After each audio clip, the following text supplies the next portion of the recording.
Hello, welcome back.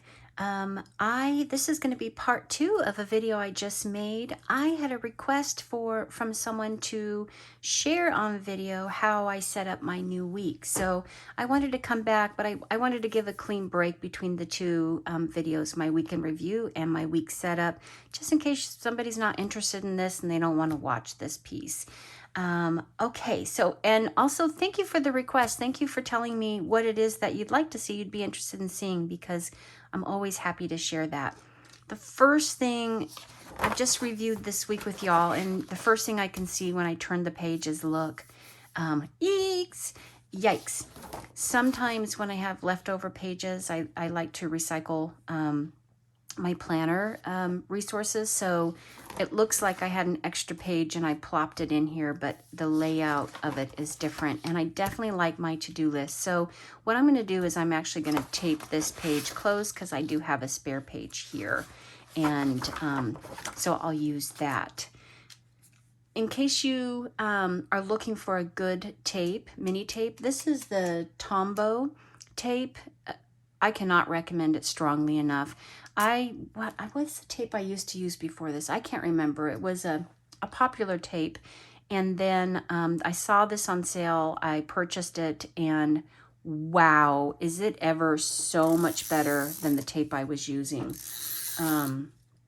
Awesome tape, and it's not horribly expensive. Okay, so I'm just going to tape those pages together. It's kind of one of the first things that I do is when I turn to a new page is I white out things that I know I'm not going to use. So let me see. And if you've ever seen me use whiteout before, you'll know why I'm looking at it very carefully. That's because I never know which side the whiteout is on. And I just come in and white out all these things. And I make sure they're firmly down because sometimes the ends of my whiteout tend to lift. It's probably how I do it. And then everything over here I use. So that just kind of sets up my page for me. And then I put in tape generally at the bottom of the page. You all know I call this wasabi tape. I know it's not called wasabi tape. I told the story of how when I first learned of it, years ago, I heard wasabi tape. And so I called it wasabi tape for years, not knowing it was white tape. People are like, wait, what? What do you want? Well, wasabi tape. Anyway, I'm not very good at ripping the edges, so I just get my little scissors out and cut them off. I like to put the washi tape down here because I tend to go through my planners a lot, and I feel it just gives some stability to the pages and I don't have to fear about ripping a page. I'm not good with stickers and decorating pages, and I'm trying to express myself more creatively, so do a lot of doodles and just word things in my planner, playing with words, and yeah, just having some creative fun. Okay, so here's the thing. This might be pretty boring for me just to talk my way through this setup. So I'm going to record it silently, and then I'll try something new with you today. I don't share often my larger journal entries. I do, if I have a really large journal entry, I tend to want to type it. Because it can be really long and it would just take pages of writing. And so I type it and then I'll tuck it into my planner. Most of my journal entries are small, maybe half a page at most. So when I have something longer that I'm working on, yeah, I just type it up and then I stick it in my planner for memory keeping. So how about this? I have a journal entry that I'll share with you, and I'll try to voice over as you watch me set up my page. Today is Friday, November 15th, and it's 3:14 a.m. This world is not my world. It's a world that came to me in a dream state and now resides in my imagination. Rachel, who you will come to know, is perhaps a hidden version of myself that I have yet to fully understand, a life that I would have desired very much to live. So I write and I tell Rachel's story as my imagination releases words and movie reels, hoping in the process that I will learn more about my own secret desires, hopes, and losses, and all that they are trying to tell me. I open my old country Dutch door and walk out into a hardwood, well-worn porch. The door and porch, though made a century ago, are strong in a bold and enduring way. My feet are bare and I'm sipping a mug full of piping hot wood stove brewed coffee. The smell is intoxicating, like a forest of pine trees glistening with snow on a sunny winter morning. I cannot get enough of these smells. I see my handsome husband near the barn chopping wood to keep our home warm and fires kindled. I watch his sleekness and strength. His movements remind me of the buck I spotted the other day. Tall, proud, agile, graceful maleness, and so well adapted to his environment. How fine he looks to me. It is easy to close my eyes and smell his scent, which is a delicate yet balanced infusion of hard work, wild green grass, and sunshine. I hear my girls squealing and giggling amongst the rows of tall and almost ready to harvest corn.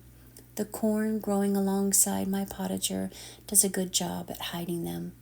I only spot brief glimpses of their colorful dresses as they gleefully dash in and around rows, shushing each other.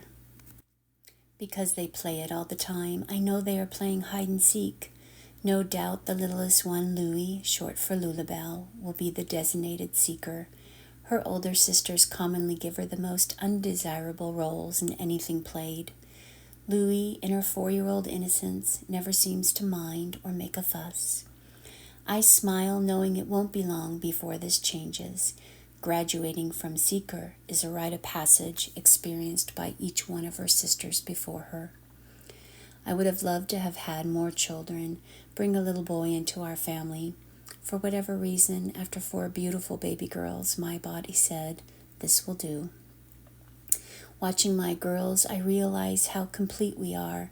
They are so unique and ever-changing personality. One truly never knows who you will encounter at every given moment. It is like having 10 children in any given week. That is, with one exception.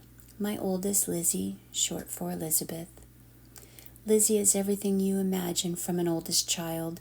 She is consistently a bossy perfectionist known to chastise her younger sisters when they trip, spill something that shouldn't be spilled, or say something that Lizzie finds highly intolerable. She is also my ultimate sidekick, always the first to see when I could use an extra set of hands and rush in to help. Lizzie loves me to her bones. Sometimes I see her watching me with fear in her eyes as she conjures and dwells on the thought that she will lose me at any moment. The thought undoes her and tears swell. Since turning 10, Lizzie is convinced that suddenly her daddy and I are old and about to kick the bucket at any time. I hug her quickly and fiercely, reminding her, "Forever your mama, love you to the stars and back, a gazillion, trillion, billion times over, Lizzie girl." Exaggerated language always brings a smile to her face, displaying her dimples, which are irresistible and must be kissed 1,000 times over, which I do with amplification, eliciting her giggles.